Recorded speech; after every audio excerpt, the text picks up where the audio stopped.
আসসালামু আলাইকুম। আজকে আমি চলে এলাম চাষি মানিক ভাইয়ের ফার্মে। মাশাআল্লাহ দেখেন কি সুন্দর ময়ূর। মাশাআল্লাহ আমরা আরও দেখতে পাচ্ছি অনেকগুলো সানকুনির একসাথে কলোনি সেটআপে আছে। আসলে এগুলো দেখলে আসলে চোখ জোড়ায় যায়। তো এরকম একটি সেটআপ কার না দেখতে ভালো না লাগে। তো এরকম একটি ফার্মে আসলে আসলে যে কোনো কারো মন মানে ভালো হয়ে যাওয়ার মতো। তো আসলে আমার অনেক দিনের স্বপ্ন ভাইয়ের ফার্মে আসা। আপনারা যারা আমার এই ভিডিওটি ইউটিউব থেকে দেখছেন অবশ্যই সাবস্ক্রাইব করতে ভুলবেন না, কারণ আপনাদের একটি সাবস্ক্রাইব এবং লাইক কমেন্ট আমাকে আরও ভিডিও বানাতে অনুপ্রেরণা দেয়। আর যারা ফেসবুক থেকে দেখছেন ফলো দিতে ভুলবেন না এবং লাইক কমেন্ট শেয়ার করে দিবেন, যাতে ভবিষ্যতে আমি আপনাদের মাঝে আরও ভালো মানের ভিডিও তুলে ধরতে পারি। তো মাশাআল্লাহ দেখেন ওনার কাছে আসলে পাইনাপেল কনিউর থেকে শুরু করে অনেক রকম রিংনেক এবং ভালো ভালো অনেক কোয়ালিটিফুল পাখি ওনার কাছে রয়েছে। মাশাআল্লাহ দেখেন, মাশাআল্লাহ দেখেন ওনার ওই যে রিংনেকের কলোনিটা খুবই সুন্দর একটি সেটআপ। আসলে ওনার প্রতিটি সেটআপ আসলে দেখার মতো। দেখেন মাশাআল্লাহ হাঁসগুলো কি সুন্দর খেলতেছে, আর মাশাআল্লাহ ময়ূরটি খুব সুন্দর লাগছে। আসসালামু আলাইকুম। ভালো ওয়ালাইকুম আছেন? আসসালাম। এই ভালো তো আছেন? আমি আলহামদুলিল্লাহ। আজিজ, চট্টগ্রাম থেকে আসলাম। ভালো আছেন? হ্যাঁ আলহামদুলিল্লাহ ভাই ভালো। আসলে আপনার ভিডিওগুলো আমি সবসময় অনলাইনে দেখতাম। খুবই আমিও একজন আপনার মতো শখের মানে পাখি প্রেমিক ধরতে পারেন, পশু পাখি ছোটবেলা থেকে পছন্দ করতাম আর কি। তো যখন থেকে আপনার ভিডিওগুলো দেখতাম মানে খুবই ইচ্ছা হতো মানে আপনাকে তো দেখবো, এটা স্বপ্নের ব্যাপার ছিল আসলে, কারণ আমি খুবই চট্টগ্রাম অনেক দূরে একটা জায়গা, আবার ঢাকা থেকে আপনার এখানে আরো অনেক দূরে জায়গা।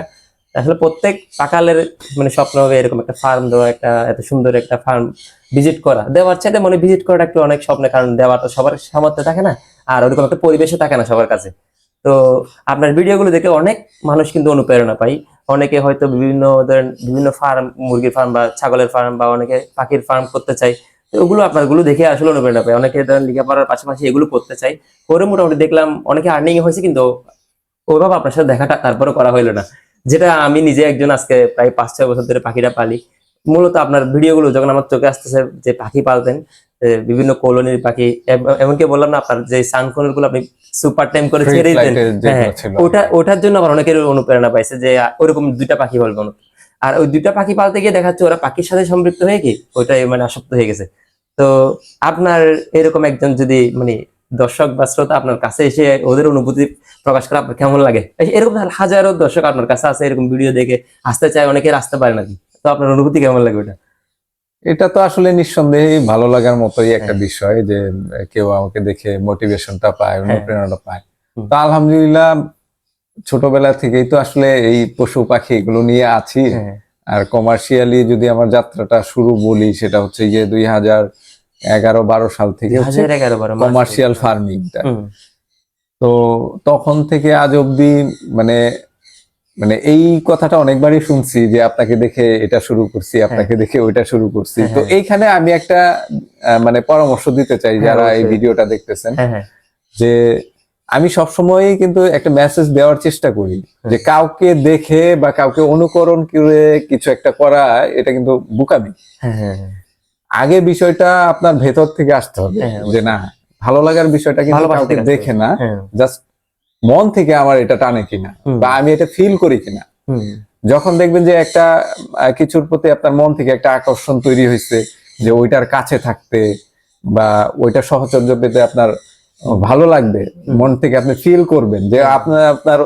বন্ধু বান্ধব বা আত্মীয় স্বজন, প্রোগ্রাম, হ্যাঁ ট্যুর, হ্যাঁ আউটিং, এই হ্যাঁ সব কিছুর চেয়েও দেখবেন যে যখন আপনার মনে হবে যে না, হ্যাঁ আপনার পাখির কাছে বসে থাকতে ভালো লাগে, হ্যাঁ হ্যাঁ কিংবা আপনার ছাগল পালতে ভালো লাগে, হ্যাঁ কিংবা আপনার মুরগি ভালো লাগে, হ্যাঁ, তখন বুঝবেন যে না, এটা আপনার জন্য আমার জন্য প্রযোজ্য। তো প্রয়োজন আসলে আমি। কাউকে হুট করে হ্যাঁ দেখলেন হ্যাঁ যে সে এটা করতেছে, হ্যাঁ আরে আমার টাকা আছে, আমিও তো করতে পারি, হ্যাঁ।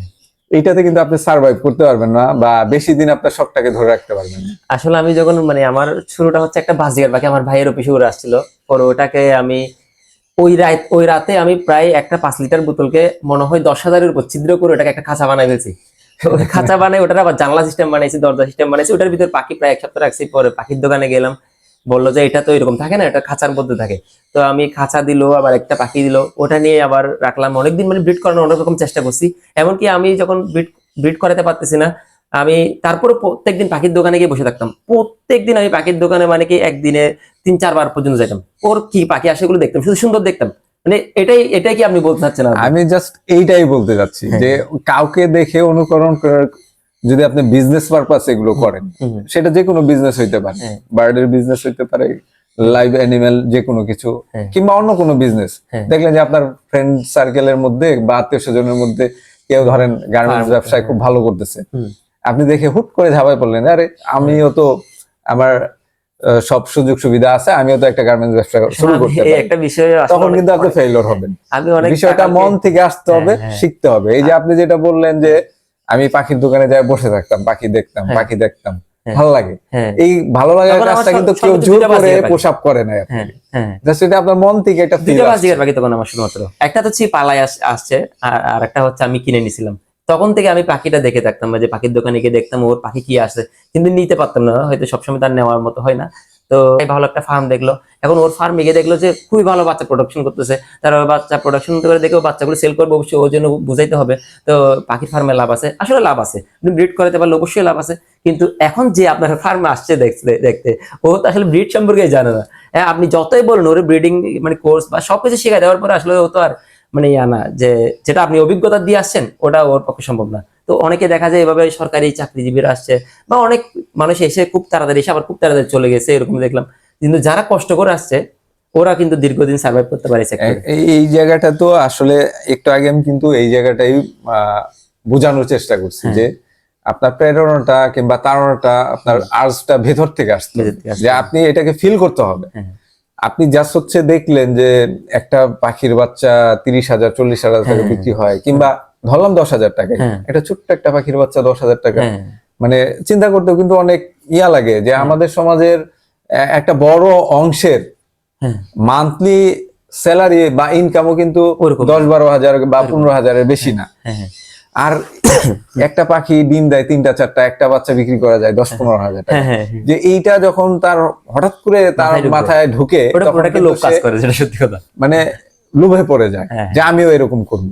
আর এক কথাই আছে, লোভে পাপ পাবে। এই জীবন্ত প্রাণীর বিজনেসটা তাদের জন্য না, এটা হচ্ছে কি আমি পাখি ভালোবাসি, পশু ভালোবাসি, আমার এগুলোর মধ্যে একটা ভালো লাগা, একটা ফিলিংস কাজ করে যে আমি এগুলো সহচর্য পছন্দ করি, তো আমি এটা করতে পারি, জাস্ট বিজনেস পারপাস না, এটা আমার মনকে একটা নির্ভেজাল আনন্দ দিবে, সেই উদ্দেশ্য নিয়ে কাজটা করা। কিন্তু আসলে শৌখিন পাখি নিয়ে আমরা কাজ করি মূলত। তো ওইভাবে যদি আপনি শুধুমাত্র আনন্দ পাওয়ার উদ্দেশ্যে পশু পাখি নিয়ে কাজ করেন, তাহলে পশু পাখি আপনাকে নিরাশ করবে না, কারণ আনন্দের পাশাপাশি দেখবেন যে এখান থেকে অন্তত যতটুকু আসবে অ্যাটলিস্ট আপনি হচ্ছে ওদের খরচটা বেয়ার করতে পারবেন, বা এক্সট্রা কিছু সামথিং পাবেন। তবে আসলে পারা যায়, এটাও সত্যি কথা, কিন্তু আপনাকে ওই জায়গায় আসতে গেলে আসলে ওটা অনেক কষ্ট করে আসতে হবে, নাহলে তো বুঝবেনই না। আপনি একটা পাখি কিনে আনবেন, ধরেন এক জোড়া পাখি আপনি 50,000 টাকা দিয়ে কিনে আনছেন, 6 মাস 1 বছর ইভেন 2-3 বছর লাগতে পারে এটা ব্রিডে আসতে, আর অনেক সময় দেখা যায় দুইটাই ফিমেল পড়ে যায়। এইগুলা তো প্রবলেমস গুলো আছেই, আপনি এই ধৈর্যটা তো ধরে রাখতে পারবেন না। যখন আপনি চিন্তা করবেন যে 50,000 টাকা দিয়ে পাখি কিনবো, একটা বাচ্চা অ্যাটলিস্ট অ্যাজ ইউজুয়াল আমরা যেটা হিসেব করি বা কমনলি যেটা বোঝার সুবিধার্থে জানি যে একটা অ্যাডাল্ট পাখির 50% দাম হয় হচ্ছে বাচ্চার। এক জোড়া পাখি যদি 50,000 টাকা হয়, তার মানে ওর বাচ্চা মোটামুটি 20,000-25,000 টাকা সেল করার মতো যোগ্যতা রাখে, মার্কেট প্রাইস এরকম হওয়া উচিত। তো আপনি কমনলি হিসাব করলেন যে আমি 50,000 টাকা দিয়ে পাখি কিনছি, এই পাখিটা আমি 2 মাস বা 3 মাসের মধ্যে ব্রিডে আসবে, আমি 2-3টা বাচ্চা পাবো, তা 2-3টা বাচ্চা বিক্রি করলে বা 4টা বাচ্চা বিক্রি করলে আমার পেয়ারের দামটা উঠে আসবে। তো এই হিসাব দিয়ে করবে, সেই কিন্তু ক্ষতিগ্রস্ত হবে। এটা হচ্ছে একটা প্যাশনের ব্যাপার, ধৈর্যের ব্যাপার। ধৈর্য, প্যাশন এবং ভালো লাগাটা না থাকলে আপনি ধৈর্য রাখতে পারবেন না। কিছুদিন পরে নিরাশ হবেন, তখন দেখবেন যে আবার ওই খাঁচা পাখি আপনি প্রতিদিনই অনলাইনে দেখতে পারবেন, প্রতিদিনই পাখি বিক্রি রেট থাকবে, প্রতিদিনই খাঁচা বিক্রি রেট থাকবে, টোটাল সেটআপ বিক্রি রেট থাকবে। এগুলো এরকমই হয় যে হুট করে হুজুগে পরে আসে, আস্তে একেবারে পুরো সেটআপ সেল করে দিয়ে বলে। আর যারা বড় মানে প্রথম থেকে শুরু করেছে ওরা কখনো দেখি নাই যে পুরো সেটআপ সেল করবে, এরকম বলে। কিন্তু ইদানিং পোস্ট চোখে পরে দেখলাম যে আসছে রিসেন্টলি 1 বছর 2 বছর, কিন্তু পরে দেখছি পুরো সেটআপই সেল করবে বলে। মোস্টলি ওই যে লাভ লসের হিসাবটা মিলাইতে পারে না, আর যে মন থেকে এটা ফিল করবে সে দেখা গেল তার পারিপার্শ্বিক যে কোনো অবস্থার কারণে, যে আমার ব্যক্তিগত কারণে হোক, সামাজিক কিংবা অন্য কোনো প্রতিবন্ধকতার কারণে হোক, যে আমি আসলে এক্সপানশন করতে পারতেছি, কিন্তু 2-4 জোড়া পাখি হলেও সে রাখবে, একেবারে ছেড়ে দিতে পারবে না। সেটা কিভাবে সেল করে ওটাই আসলে মানে বোঝা যায় যে আপনারা সে পাখি প্রেমী না, পাখি প্রেমী না, সে বিজনেস মেন্টালিটি নিয়ে আসছিল এখানে। এটাই ধরে নিতে হবে আমাদের কমনলি। আপনার দেখলাম মাশাআল্লাহ অনেক রিং নেক, সানকনুর, তারপর রোজেলা রুজি, তাছাড়া আপনার কোনুরের তো আসলে আমি অত নামই জানি না, আপনার অনেক কোনুর দেখলাম খুবই সুন্দর লাগে। ওটার নাম কি বললেন যে গ্রিন কালারের মধ্যে রেড কালার? ওটা হচ্ছে ক্রিমসন রেড বেলিড কনুর বলে এটাকে। ওগুলোর রেট কেমন? এগুলা হচ্ছে আমি যখন কিনছি 35 থেকে 38 হাজার টাকা, একটা পেয়ার মনে হয় 40 না 42 হাজারও কিনছিলাম। আসলে এগুলা হচ্ছে দামটা ভ্যারি করে। আর ক্রিমসন বেলিডটা বাংলাদেশে অতটা কমন না, যে কারণে হচ্ছে গিয়ে ওই যে আগে যখন মাঝে মাঝে ইম্পোর্ট হইতো, এখন তো খুব কম হয়, চোখে পড়ে না, ওই সময়ই পাওয়া যায়। দামটা জিজ্ঞেস করার কারণ কি জানেন, দরকার কাছাকাছি মধ্যে রাখিয়ে বলবেন, কারণ ওটা সবাই জিজ্ঞেস করতে চায় কি পাখি রেট কেমন। আমার ইউটিউবে বেশিরভাগই দেখলাম যে রেটই জিজ্ঞেস করে বলছে, আপনি কথা বললে হবে না, রেটটা বলবেন যাতে আমাদের একটা আইডিয়া। আর এটা কিন্তু একটা কমন বিষয় যে আমাদের সমাজে যারা আমরা পাখির ভিডিওগুলো দেখি হুট করে, মানে পাখি পালে এরকম আমার মনে হয় যে 1%ও নাই। আমরা যদি টোটাল জনস্রোতটা দেখি আমাদের বাংলাদেশের প্রেক্ষাপটে, যে শৌখিন কিংবা পাখি পালে কিংবা শৌখিন পাখির দাম সম্পর্কে আইডিয়া আছে, এরকম মনে হয় 1%ও পাবেন না টোটাল জনসংখ্যা। তো বাকি 99% জনসংখ্যায় কিন্তু বা জনসাধারণ যদি ভিডিওগুলো দেখে, তার মধ্যে কিন্তু অধিকাংশ অ্যাভয়েড করা যায়। যদি আমরা 30-40%ও দেখি যে যারা হয়তো যে ভালো লাগা থেকে ভিডিওটা দেখে, যে রং বেরঙের পাখি দেখে, যে কালার ভ্যারিয়েশন, বাচ্চাদেরকে দেখে বৈচিত্র্য, বাচ্চারা দেখে কিংবা বড়রাও দেখে যে দেখি তো কি আসলে, তাদের মধ্যে কিন্তু ওই পাখির দামের আইডিয়াটা নাই বললেই চলে। আপনি যদি কাউকে বলেন যে একটা পাখি, যে পাখি সম্পর্কে আইডিয়া নাই, যে তাকে যদি বলেন যে একজোড়া ক্রিমসন বেলিড, যেটার নাম বললেন আপনি, যে একজোড়া ক্রিমসন বেলিড পাখি সাইজেও কিন্তু অত বড় না, এই সাইজের নরমালি ছোট কনুরগুলার মতো, তো এই পাখির দাম 35,000 টাকার উপরে, সে কিন্তু চিন্তা করবে যে এটা কি আসলে সত্যি বলবো না মিথ্যা বলবো। একজোড়া সানকোনিওরের দাম যদি আপনি কাউকে বলেন যে ভাই ভালো কোয়ালিটির একজোড়া সানকোনিওর কিনতে গেলে 40 থেকে 50,000 টাকা আপনার দরকার হবে, যদি আপনি ওরকম ভালো কোয়ালিটি নিতে চান, সেটাও কিন্তু একটা চিন্তার বিষয়। আপনার এখানে রিংনেক দেখলাম যেগুলো অনেক সুন্দর, যে ইয়েলো রিংনেক দেখলাম, এর বাইরে আরো কিছু আনকমন রিংনেক, ওগুলো আসলে আমি রিংনেকের একটা নাম জানি না। এখানে কি কি রিংনেক আছে? আমার এখানে ইয়েলো রিংনেক, যেটাকে মানে লুটিনো বলে, হলুদ রঙের যেটা, তো সবার বোঝার সুবিধার্থে আমি আসছে বাংলায় বলে দিই যে হলুদ রঙের যে রিংনেক যেটা, এটাকে লুটিনো ইন্ডিয়ান রিংনেক বলা হয়, রোজনেন রিংনেকও বলা হয় এটাকে। ওটার দাম কেমন জোড়া? এইগুলা হচ্ছে গিয়ে কোয়ালিটি অনুযায়ী ভ্যারি করে। এছাড়া হচ্ছে গিয়ে যে পাখির দামটা আসলে সবসময় একরকম ফ্ল্যাকচুয়েট করে, ওঠানামা করে। যেমন গত 2 বছর আগেও যেই দামটা ছিল, গত 2 বছরের দামটা অনেকটা কমে গেছে, আবার সামনে আরো বাড়তে পারে। আবার কিছু পাখির দাম দেখা গেছে যে এক্সেস হয়ে গেছে। গত 2 বছরের পাখির অন্যান্য পাখির বেশিরভাগ পাখির দাম কমলেও কিছু কিছু পাখির দাম কিন্তু কয়েক হাজার গুণ, শত গুণ না, কয়েক হাজার গুণ বাড়ছে। যেমন আফ্রিকান গ্রে প্যারটটা গত 2 বছর আগেও 30-35 হাজার টাকায় পেয়ার বিক্রি হইতো, 2 থেকে 2.5 বছর আগে বা 3 বছরই ম্যাক্সিমাম। এখন একজোড়া একটা সিঙ্গেল বাচ্চা 1 লাখ টাকার উপরে, মানে 10 সাইজের একটা সিঙ্গেল বাচ্চা 1,20,000, 1.5 লাখ, 2 লাখ। এটা বাড়ার কারণটা কি?